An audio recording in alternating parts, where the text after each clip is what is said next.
ശിരോവസ്ത്രം വിലക്കിയ Palluruthy saint Reetha സ്കൂളിലെ പഠനം വിദ്യാർത്ഥിനി അവസാനിപ്പിച്ചു. PTA പ്രസിഡന്റിന്റെ നേതൃത്വത്തിൽ നടത്തിയ വർഗീയ ഇടപെടൽ കുട്ടിക്ക് മാനസിക ആഘാതമുണ്ടാക്കിയെന്ന് രക്ഷിതാവ് മീഡിയ വണിനോട് പറഞ്ഞു.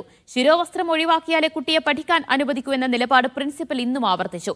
സ്കൂൾ മാനേജ്മെന്റ് സർക്കാരിനോട് മറുപടി പറയേണ്ടി വരുമെന്ന് വിദ്യാഭ്യാസ മന്ത്രി വി ശിവൻകുട്ടി മുന്നറിയിപ്പ് നൽകി.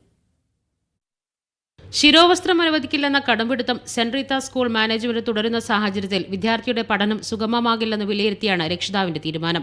കുട്ടി മാനസിക സംഘർഷത്തിലാണെന്നും മതസൗഹാർദ്ദം തകരുന്ന ഒന്നും സമൂഹത്തിൽ ഉണ്ടാകരുതെന്ന് കരുതി TC വാങ്ങാൻ തീരുമാനിച്ചെന്നും രക്ഷിതാവ് പറഞ്ഞു. എൻ്റെ മകളോട് ഞാൻ പലാവർത്തി സംസാരിച്ചു, അവിടെ പഠിക്കണോ എന്ന് ചോദിച്ചപ്പോൾ അവൾക്ക് മാനസികമായിട്ട് ആ സ്കൂളിൽ പോയി പഠിക്കാൻ വളരെ ബുദ്ധിമുട്ടുണ്ട് എന്നുള്ള പറയുന്നുണ്ടായിരുന്നു. ഈ കുട്ടിയുടെ തുടർ വിദ്യാഭ്യാസത്തിന് മറ്റൊരു സ്കൂളിലേക്ക് പോകുവാൻ ഞാൻ തീരുമാനിച്ചിരിക്കുകയാണ്.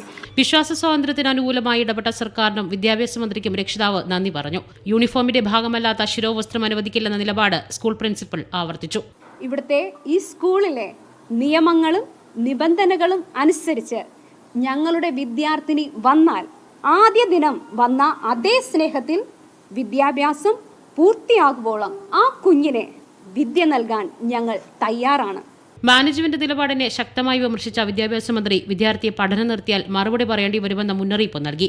കുട്ടിക്ക് എന്തെങ്കിലും മാനസിക സംഘർഷത്തിന്റെ പേരിൽ എന്തെങ്കിലും ബുദ്ധിമുട്ടുണ്ടായാൽ അതിന്റെ പൂർണ്ണ ഉത്തരവാദി സ്കൂൾ അധികാരികളായി. പിന്നാലെ കുഞ്ഞുങ്ങളെ ചേർത്ത് പിടിക്കുന്നതാണ് കേരളത്തിന്റെ പാരമ്പര്യമെന്ന് വ്യക്തമാക്കിയുള്ള മന്ത്രിയുടെ ഫേസ്ബുക്ക് പോസ്റ്റ് പുറത്തുവന്നു. ഹിജാബ് ധരിച്ച പെൺകുട്ടിക്കൊപ്പമുള്ള ചിത്രം പങ്കുവച്ചായിരുന്നു പോസ്റ്റ്.